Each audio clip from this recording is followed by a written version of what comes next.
Hello students, इस video में मैं आपको ये बताने की कोशिश करूँगी कि पेपर 2 का प्रिपरेशन कैसे करना चाहिए।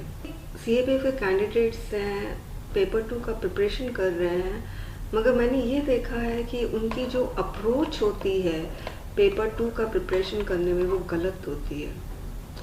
ज़्यादातर कैंडिडेट्स ऐसे वे बहुत ज़्यादा ध्यान देते हैं, मगर उनको ये नहीं पता है कि 80 मार्क्स का जो एस्से होता है उसमें मैक्सिमम बहुत, अगर चारों एस्से बहुत अच्छा लिखा है तो 35 आएंगे, उससे ज़्यादा नहीं आते हैं। मैं ये नहीं कह रही हूँ आप एस्से को टोटली निगलेक्ट करो, मगर अपना जो पूरा टाइम है वो आप एस्से के प्रिपरेशन में लगा दोगे तो फिर ये गलत अप्रोच रहेगा। टोटल आपका पेपर 2 में 6 सेक्शंस हैं, रिपोर्ट, एसे, रिपोर्ट, आर्ग्यूमेंट। फिर 4th है आपका प्रेसी, 5th है आपका आरसी और 6th है आपका ग्रामर। सभी कैंडिडेट को आरसी और ग्रामर पे सबसे ज़्यादा ध्यान देना चाहिए, बहुत प्रैक्टिस करनी चाहिए रीडिंग कॉम्प्रिहेंशन के क्वेश्चंस को सॉल्व करने की और ग्रामर के क्वेश्चंस को सॉल्व करने की। रीज़न ये है, ये 6 सेक्शन में अगर कोई बहुत ज़्यादा स्कोरिंग सेक्शन है तो वो आरसी और ग्रामर है। रीडिंग कॉम्प्रिहेंशन आपका 20 मार्क्स का आता है और ग्रामर आपका 25 मार्क्स का। आप आराम से रीडिंग कॉम्प्रिहेंशन में 15 स्कोर कर सकते हो, बहुत कम मेहनत करके 15 स्कोर आराम से किया जा सकता है। और ग्रामर में भी बहुत ज़्यादा स्कोरिंग होता है तो आप आराम से इसमें 15 स्कोर कर सकते हो। कोई स्टूडेंट्स हैं जिसने बहुत अच्छे से ग्रामर की क्लासेस ली हुई है, ग्रामर के रूल्स पता है, रूल्स को अप्लाई करना कैसे क्वेश्चन सॉल्व करने में ये भी पता है, तो उनको आराम से 24-25 भी आ सकता है। मेरा एक स्टूडेंट है, फेस टू फेस क्लास का स्टूडेंट है जिसका नाम संजय है, उसको ग्रामर में 24 आउट ऑफ 25 आया था फर्स्ट टेस्ट पेपर में। ओके, तो वो डिपेंड करता है कि आपका प्रिपरेशन कितना अच्छा है ग्रामर का, आपने कितनी प्रैक्टिस की है क्वेश्चन सॉल्व करने की। बहुत ज़्यादा प्रैक्टिस की है, 15 से भी ज़्यादा आ सकते हैं, मगर मिनिमम 15 आपको लेकर आना है ग्रामर में, मिनिमम रीडिंग कॉम्प्रिहेंशन में 15 लेकर आना, और बहुत आराम से आ सकते हैं। तो आप ये सोचो, थोड़ी सी मेहनत अगर करोगे आप रीडिंग कॉम्प्रिहेंशन और ग्रामर में तो आपको 30 आराम से आ जाएंगे। और हम एस्से में बहुत बहुत बहुत मेहनत करके भी हमें 35 नहीं आ सकते, ये भी बता दूं। तो इसीलिए आप रीडिंग कॉम्प्रिहेंशन और ग्रामर पे बहुत ज़्यादा आपको फोकस करना है। नेक्स्ट जो स्कोरिंग पार्ट होता है वो है रिपोर्ट। ये 20 मार्क्स का आता है, क्योंकि ये रिपोर्ट जो है वो फैक्ट बेस्ड होता है। इसमें आपका कोई ओपिनियन, कोई सजेशन आपको लिखना नहीं होता है, अपना खुद का ओपिनियन, सजेशन। तो इसीलिए इसमें आराम से आप 7, 8, 10 भी लेकर आ सकते हो। ओके, तो आप ये सोचो ना कि 30 यहाँ पर आ गए और आपको टोटल आपका टारगेट पेपर 2 में 75 होना चाहिए। तो यदि आपको 30 आराम से आ गए इसमें, और वो आराम से आ सकते हैं अगर आप मेहनत करोगे तो यानी आपको अब 45 स्कोर करना है। एसे, रिपोर्ट, आर्गुमेंट और प्रेसी, इन सबको मिला के आपको 45 स्कोर करना है। तो जो नेक्स्ट स्कोरिंग सेक्शन होता है वो है रिपोर्ट। ओके, अगर आपको ऐसा आपका लक हुआ कि आपको ऐसा रिपोर्ट का क्वेश्चन मिला जिसके बारे में आपको बहुत अच्छे से जानकारी है, तो आप आराम से 8, 10 स्कोर कर सकते हो। रही बात प्रेसी की, तो मैं सभी स्टूडेंट्स को यही बोलूँगी कि एग्ज़ाम में आप प्रेसी हमेशा लास्ट में अटेम्प्ट करोगे। प्रेसी 15 मार्क्स का आता है और it is considered to be the least scoring and the most time consuming. Precis को पढ़ना पड़ता है, कम से कम 3 रीडिंग तो लगानी पड़ती है, फिर आपको रफ में लिखना पड़ता है, फिर आप उसको फेयर आउट करते हो प्रेसी शीट में। डायरेक्ट कभी भी प्रेसी शीट में नहीं लिखा जाता है। ओके, तो इसमें बहुत टाइम लगता है, इसीलिए प्रेसी आप हमेशा लास्ट में अटेम्प्ट करना। जब सारे आपके क्वेश्चन सॉल्व हो जाए उसके बाद आप प्रेसी अटेम्प्ट करोगे। और ये स्कोरिंग भी उतना नहीं होता है, बहुत अच्छा प्रेसी लिखोगे तो आपको 7 आ जाएंगे। ठीक है, तो हम मान के चलते हैं प्रेसी में ज़्यादा से ज़्यादा आपको 5 आते हैं। ओके, ये मान के हम चलते हैं। रिपोर्ट में आपको आराम से 8 आ जाएगा। तो आप ये सोचो कि आप इसमें 30 स्कोर कर लोगे, और रिपोर्ट अगर आपका लक साथ दिया, दोनों क्वेश्चन आपको अच्छे से पता है, तो आप इसमें आराम से 8 स्कोर कर सकते हो। ओके। और रही बात आर्ग्यूमेंट की, आर्ग्यूमेंट भी वैसे बहुत स्कोरिंग होता है, 40 मार्क्स का आर्ग्यूमेंट आता है, और आप इसमें आराम से 12 स्कोर कर सकते हो, मतलब बहुत ही आराम से आप 12 स्कोर कर सकते हो। तो अगर हम मिनिमम 12 लेते हैं तो आप आर्ग्यूमेंट में भी आप 12 स्कोर कर लोगे। तो आप ये सोचिए कि 50 आपके यहीं पे हो गए। अब आपको जो स्कोर करना है वो आपको एस्से में और प्रेसी में स्कोर करना है। तो प्रेसी में ऐसे भी बहुत स्कोर आप कर नहीं सकते हो। अब आपका बचा एस्से, तो एस्से में 35 लाना बहुत मुश्किल है, 30-35 बहुत मुश्किल। तो कोशिश ये करो कि कम से कम आप 20 लेकर आ जाओ एस्से। तो यहाँ पर आपका 70 आराम से होता है, और ये 70 तब हो रहा है स्टूडेंट्स जब मैंने सब कुछ मिनिमम लिया है। रीडिंग कॉम्प्रिहेंशन 15 मिनिमम आना चाहिए, ग्रामर 15 मिनिमम आना चाहिए, रिपोर्ट 8 मिनिमम, और मैंने प्रेसी वैसे भी अभी जोड़ा भी नहीं है क्योंकि प्रेसी में पता नहीं कितना स्कोर आप कर सकते हो, थोड़ा डिफिकल्ट भी होता है।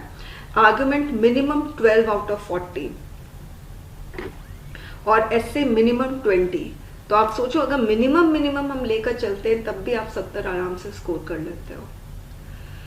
तो स्टूडेंट्स, आपका जो अप्रोच होना चाहिए प्रिपरेशन करने का पेपर 2 का, वो ये है कि आपको ग्रामर से शुरुआत करनी चाहिए। ग्रामर के रूल्स आपको पता होना चाहिए, फिर इस रूल्स को अप्लाई करना कैसे है क्वेश्चन सॉल्व करने में वो भी पता होना चाहिए, और वो तभी आपको पता चलेगा जब आप क्वेश्चन सॉल्व करोगे।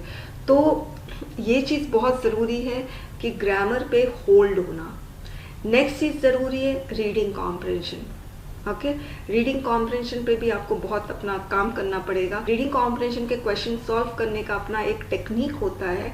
अगर वो टेक्निक आपको पता चल जाए तो चाहे वो हिंदी मीडियम के स्टूडेंट्स हो चाहे वो इंग्लिश मीडियम के स्टूडेंट्स हो, आराम से स्कोर कर सकते हैं। और रीडिंग कॉम्प्रिहेंशन और ग्रामर में स्कोर 15 और 15 करना, इसमें ये नहीं है कि अच्छा हिंदी मीडियम वाले स्टूडेंट्स इतना स्कोर नहीं कर सकते, इंग्लिश मीडियम वाले स्टूडेंट्स इतना स्कोर कर सकते, ऐसा कुछ नहीं है।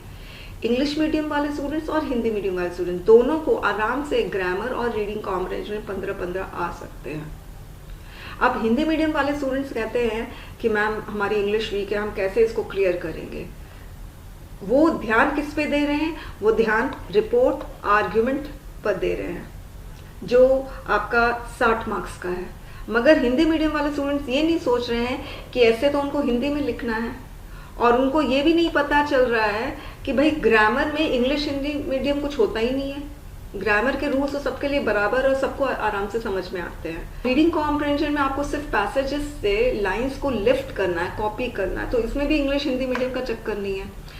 तो हिंदी मीडियम वाले स्टूडेंट्स अपना फोकस जो करते हैं वो रिपोर्ट और आर्ग्यूमेंट पे करते हैं, और ये सोच के करते हैं कि भाई अब उनको फिर रिपोर्ट और आर्ग्यूमेंट देखते हैं 60 मार्क्स का, भाई हम कैसे स्कोर करेंगे। ओके, मगर हिंदी मीडियम वालों को एस्से देखना है, रीडिंग कॉम्प्रिहेंशन देखना है और ग्रामर देखना है, ठीक है। और इन तीनों में वो अच्छा स्कोर कर लेंगे, तो थोड़ा थोड़ा स्कोर अगर रिपोर्ट आर्ग्यूमेंट और प्रेसी में कर लेंगे तो उनका बेड़ा पार हो जाएगा। ओके, एक और प्रॉब्लम जो स्टूडेंट्स को होती है CAPF पेपर 2 में, वो लोग ये कहते हैं कि 200 मार्क्स का पेपर को 3 घंटे में कैसे ख़त्म किया जाए। मगर ये इजी हो सकता है यदि आप रोज़ लिखने की प्रैक्टिस करो। डेली राइटिंग प्रैक्टिस होनी चाहिए। अपने दिन की शुरुआत आप लिखने से करोगे, और बिना देखे नहीं, देखकर। एडिटोरियल पेज लो हिंदू न्यूज़पेपर का, उस एडिटोरियल पेज में एक एडिटोरियल कॉलम ले लो जो छोटा सा हो, और उसको बस देख कर आप लिखोगे। और एक प्लेन शीट में लिखोगे, आप रूल्ड में नहीं लिखोगे क्योंकि एग्जाम में भी आपको प्लेन शीट मिलता है। दोनों तरफ मार्जिन खींचोगे और बहुत सुंदर सुंदर राइटिंग में लिखोगे। ओके, और फुल स्टॉप की mistake, punctuation mistake, capital letter के मिस्टेक, इस कोई मिस्टेक आपको नहीं करना है। फ्रंट और बैक भरना है, ये रोज आपको करना है। ओके, आप खुद देखोगे कि आपकी राइटिंग स्पीड है वो इंक्रीज हो रही है। दूसरी चीज़, आप देख देख कर लिख रहे हो तो हल्का फुल्का समझ भी रहे हो, तो आपकी अंडरस्टैंडिंग स्पीड भी आपकी सही होगी, आपकी रीडिंग स्पीड भी बढ़ेगी, ओवरऑल आपकी इंग्लिश अच्छी होगी, साथ में आपकी राइटिंग स्पीड भी। सोचिए, सिर्फ डेली राइटिंग प्रैक्टिस से। ओके, अब हिंदी मीडियम स्टूडेंट्स को क्या करना है, उनको 2 काम करना है।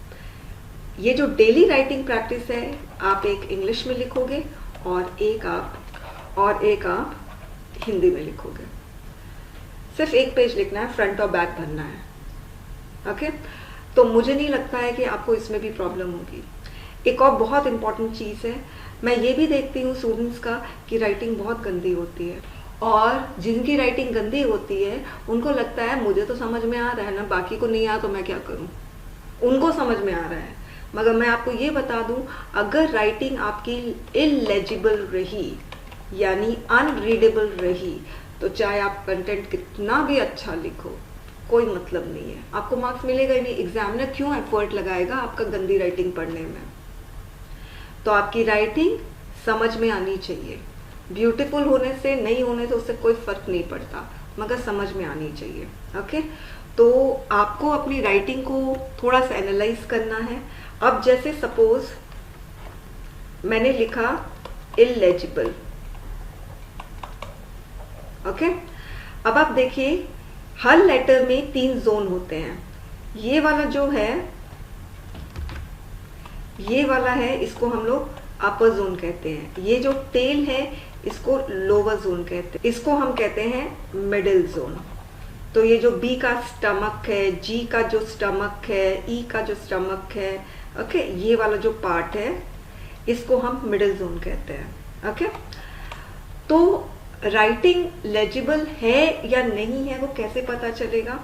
यदि आपके लेटर्स में तीनों जोन डिस्टिंक्ट है और सेपरेट है तो आपकी राइटिंग लेजिबल है। अब आप देखो एकदम, आप मेरा ये वाला इलेजिबल आप पढ़ोगे तो अपर जोन बहुत अच्छे से नजर आ रहा है, लोअर जोन बहुत अच्छे से नजर आ रहा है, और मिडिल जोन भी बहुत अच्छे से नजर आ रहा है। ओके, मगर प्रॉब्लम क्या होती है जब ये जोन्स मर्ज हो जाते हैं। किसी किसी का अपर जोन दिखाई नहीं देता है। सपोज मैंने ऐसे लिखा, ओके, तो अपर जोन नजर ही नहीं आता है। देखिए, अब आप देख रहे हैं अपर जोन मिडिल जोन से भी मर्ज हो गया है और लोअर जोन भी मर्ज हो रहा है। तो किसी किसी का लोअर जोन मर्ज हो जाता है मिडिल जोन से, किसी किसी का अपर जोन मर्ज हो जाता है। अब किसी किसी की प्रॉब्लम क्या होती है, लोअर जोन जो है ना वो बहुत ज्यादा डोमिनेट करता है। अब आप देख रहे हो कितना टेल, देखिए एक तो कितना फैट सा टेल है और ऊपर से कितना नीचे तक है।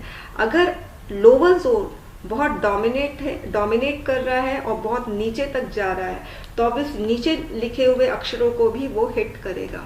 तो अगर हिट करेगा तो नीचे लिखे हुए जो अक्षर है वो फिर नजर ही नहीं आएंगे। इसीलिए आपको अपनी राइटिंग पे बहुत खास ख्याल रखना है, इस जोन का भी देखना है। दूसरी प्रॉब्लम क्या होती है, लेटर्स कंप्लीट नहीं करते हैं। जैसे मैंने इलेजिबल लिखा, ओके, तो आई लिख दिया, एल लिख दिया, ई, ठीक है, जी, आई, देखिए लेटर्स कंप्लीट नहीं है, इस ये ई को पूरा कंप्लीट नहीं किया, बी को पूरा कंप्लीट नहीं किया, तो लेटर्स कंप्लीट नहीं करते हैं। अब कंप्लीट नहीं करेंगे तो कभी कभी ई आपको सी नजर आएगा, आर ऐसे लिख देते हैं। अब ये आर को मैं क्या पढ़ूं, ओके, एस ऐसे लिख देते हैं, क्या पढ़े हम एस को। तो बहुत बहुत इंपॉर्टेंट है, जब भी राइटिंग नैरेटिव पार्ट आता है एग्जाम में तो आपको अपने राइटिंग पे बहुत ध्यान देना है। ओके, जिस तरह से मैंने आपको बताया है, तो जब आप राइटिंग प्रैक्टिस करो तो उस समय अपनी राइटिंग पे बहुत एक्सपेरिमेंट करना और ये देखना कि आपके लेटर्स सारे विजिबल है कि नहीं, क्या आप लेटर्स को पूरा कंप्लीट कर रहे हो कि नहीं, क्या लोअर जोन अपर जोन अलग नज़र आ रहा है या नहीं। ये सारे चीज़ पे आपको ध्यान देना होगा, तभी आपकी ये डेली राइटिंग प्रैक्टिस आपको रिजल्ट देगी। वरना बस घसीटा मार लिखना है तो फिर तो क्या रिजल्ट देगी, कोई रिजल्ट नहीं देने वाला है। नेक्स्ट इम्पॉर्टेंट चीज़ है राइटिंग का साइज़। ये भी मैंने देखा है स्टूडेंट्स का, इतने आंसर स्क्रिप्ट्स में चेक कर रही हूँ जो मेरे टेस्ट पेपर्स चल रहे हैं, किसी की राइटिंग जो है वो बहुत छोटी होती है, किसी किसी की राइटिंग बहुत बड़ी होती है। ओके, तो अगर राइटिंग बहुत बड़ी है तो कोई प्रॉब्लम नहीं है, वो नज़र आएगी। मगर राइटिंग अगर बहुत छोटी है स्टूडेंट्स, तो प्लीज़ आप कोशिश करो अपनी राइटिंग को थोड़ा एनलार्ज करने की, वरना बहुत मुश्किल है। वरना तो मतलब अगर एग्जामिनर के ग्लासेस नहीं है ना, तो ग्लासेस लग जाएंगे आपके आंसर्स क्विज पढ़ने में। और दूसरी चीज़, एग्जामिनर इतना एफर्ट ही नहीं लगाएगा। भाई नहीं समझ में आ रहा तो नहीं समझ में आ रहा, आगे बढ़ो। तो ये चीज़ पे भी आप ध्यान दोगे। तो राइटिंग पार्ट में मैंने आप लोगों को एक चीज़ बताई है, जोन का ध्यान देना है। अपर zone, middle zone, lower zone distinct होना चाहिए। दूसरी चीज़ है, आपको लेटर्स को कंप्लीट करना है। कभी कभी लेटर्स कंप्लीट नहीं होते हैं। तीसरी चीज़, साइज ऑफ द लेटर्स आप देख लेना। बहुत बड़े में कोई प्रॉब्लम नहीं है, मगर बहुत छोटे में प्रॉब्लम है, ये चीज़ ध्यान रखोगे आप। ओके। चौथी चीज़, जब आप राइटिंग प्रैक्टिस करो तो ये सब चीज़ पे ध्यान देना है। चौथी चीज़ पे ध्यान देना है कि स्टूडेंट्स को लगता है फुल स्टॉप जो है ना वो बेकार सी चीज़ है, देने से क्या मतलब है, चलते रहो चलते रहो। तो आपका जो सेंटेंस है राजधानी एक्सप्रेस की तरह लगता है, एकदम लंबा सा। और लंबे सेंटेंसेस की मीनिंग कभी भी क्लियर नहीं होती है। और दूसरी प्रॉब्लम लंबे सेंटेंस की, ग्रामेटिकल एरर बहुत नज़र आते हैं, इसीलिए तो मीनिंग क्लियर नहीं होती है। तो स्टूडेंट्स, मैं सभी को यही सजेस्ट करूंगी, स्मॉल सेंटेंसेस फ्रेम करें। और बहुत सारे स्टूडेंट्स बोलते हैं फुल स्टॉप कौन पुट करेगा, सीधे कॉमा लगा दो। और कॉमा का यूसेज कहाँ कहाँ होता है ये भी नहीं पता है। ओके, मगर कॉमा लगाते हैं क्योंकि पता है ना कॉमा कैसा होता है, ऐसा होता है, बस लगा दो। बहुत गलत बात है। स्मॉल सेंटेंसेस फ्रेम करो। ओके, तो मीनिंग क्लियर होगी और ग्रामेटिकल मिस्टेक्स भी कम होंगे और एक अच्छा सा लगेगा भी, पढ़ने में भी मज़ा आएगा। लंबे लंबे सेंटेंसेस फ्रेम करते हैं, एक पैराग्राफ में एक सेंटेंस होता है और उस एक सेंटेंस में करीब 70 वर्ड्स होते हैं। अब आप सोचिए, इतने लंबे लंबे सेंटेंसेस फ्रेम करके स्टूडेंट्स आंसर्स लिखते हैं और मार्क्स नहीं मिलते हैं, डिसअपॉइंट होते हैं। ओके, तो ये सारी चीज़ों पे आपको ध्यान देना है कि हाँ, जब मैं राइटिंग प्रैक्टिस करूँ तो मैं फुल स्टॉप देखूँ कहाँ पे पुट किया जा रहा है, और मैं भी सीखूँगी कैसे पुट करते हैं, कहाँ कहाँ पुट करते हैं, और स्मॉल सेंटेंसेस फ्रेम करना चाहिए। फिफ्थ, कैपिटल लेटर की मिस्टेक नहीं करना है। जहाँ तहाँ कैपिटल लेटर घुसा देते हैं, जहाँ तहाँ स्मॉल लेटर घुसा देते हैं, पता ही नहीं कहाँ कैपिटल कहाँ स्मॉल लेटर्स लिखने होते हैं। इंडिया को ऐसे लिखते हैं, हमारा भारत, और इसमें आई स्मॉल है। मगर अपना नाम जो होगा ना उसको तो बड़ा लिखेंगे। देखो, अपने नाम को बड़ा लिखेंगे, मगर इंडिया है भाई, हमारा देश है, कैसे भी लिख दो, और आई को स्मॉल कर देते हैं। गलत है स्टूडेंट्स। कोई भी नाम, किसी का भी अगर नामकरण हो जाता है, कंट्री का नामकरण बिग लेटर इंडिया, मंथ में सबका नामकरण किया है, 12 मंथ। ओके, तो जुलाई जे कैपिटल, वैसे ही Sunday, weekdays S capital. Okay, तो जिसका भी नामकरण हो गया है वो आप कैपिटल में लिखोगे। आपका भी नामकरण हुआ है ना, तो इसीलिए आप अपने नाम का जो पहला लेटर होता है वो कैपिटल ही होता है। ओके, कभी आप अपने नाम को स्मॉल में नहीं लिखते हो, नहीं लिखते हो ना, तो वैसे इंडिया को क्यों लिखते हो स्मॉल में? और एक स्टूडेंट नहीं, कई स्टूडेंट्स की प्रॉब्लम है, इंडिया का आई हमेशा स्मॉल रहता है मगर अमेरिका का ए बिग रहेगा। ठीक है, ये ग्रामेटिकल प्रॉब्लम है और ये अनएक्सेप्टेबल है। तो आप इस पे ध्यान देना, जब आप डेली राइटिंग प्रैक्टिस करते हो तो ये सारी मिस्टेक नहीं होनी चाहिए। और डेली राइटिंग प्रैक्टिस में आपका कंटेंट भी रिच होगा, क्योंकि आप एक एडिटोरियल कॉलम को देख कर लिखोगे तो आपके दिमाग में कुछ तो घुसेगा कि भाई क्या चल रहा है। ओके, और जो भी पेपर 2 की तैयारी कर रहा है, एक चीज़ ध्यान रखना, एडिटोरियल पेज रोज पढ़ना है हिंदू का, रोज। उसमें फ्राइडे का एडिटोरियल बहुत इम्पॉर्टेंट होता है। ये आपका एडिटोरियल पेज, ठीक है, ये लेफ्ट पेज है, ये राइट पेज है, ये फ्राइडे का। तो राइट पेज का जो सबसे टॉप वाला हेडलाइन होता है वो बहुत इम्पॉर्टेंट होता है। इससे आर्गुमेंट के क्वेश्चन और ऐसे क्वेश्चन बहुत बनते हैं। जो लास्ट ईयर सोशल मीडिया पे क्वेश्चन आया था वो एक्चुअली हिंदू के फ्राइडे के एडिटोरियल पेज से लिया गया था। ओके, तो फ्राइडे का एडिटोरियल पेज बहुत इंपॉर्टेंट है। स्टूडेंट्स, पूरा न्यूज़पेपर नहीं पढ़ना है तो कम से कम एडिटोरियल पेज हिंदू का पढ़ लो। इंडियन एक्सप्रेस नेक्स्ट ऑप्शन है, वो भी अगर पढ़ सकते हो तो, मगर हिंदू बेस्ट है। ओके, और अगर कोई क्वेश्चन है इससे रिलेटेड तो आप पूछ सकते हो। आपका टारगेट 75 होना चाहिए पेपर 2 में, ये चीज़ ध्यान रखना। पेपर 1 में आपका टारगेट 115 कम से कम होना चाहिए। तो दोनों मिला के एक्चुअली में आपको 190 तक लेकर आना है। वैसे अगर आप 190, 195, 200 इस 190 और 200 के बीच में लेकर आ जाते हो, आपका स्कोर सेफ जोन में रहता है। अगर एक्सट्रीमली हाई कट ऑफ नहीं जाती है तो ओके, एक बार पेपर 2 की कट ऑफ 124 गई थी, तो वो एक्सट्रीमली हाई कट ऑफ है। अगर नॉर्मल में कट ऑफ रहती है तो 190 से 200 तक आपका स्कोर सेफ जोन में रहेगा। ओके, तो अपना टारगेट रखिए 75 और पेपर 1 का टारगेट रखिए 115। अब कोई ऐसे भी कैंडिडेट्स है जिसको बोलते हैं कि भाई पेपर 1 में 150 भी आ सकता है, 160 भी आ सकता है, तो ऐसे स्टूडेंट्स को पेपर 2 में अगर 60 भी आ गया तो वेल एंड गुड, कोई प्रॉब्लम नहीं है। ओके, मगर जिसको पेपर 1 में 115, 120 इस तरह से आते हैं या 130 भी आ जाते हैं, अपना पेपर 2 का टारगेट 75 रखिए। Okay, thank you students.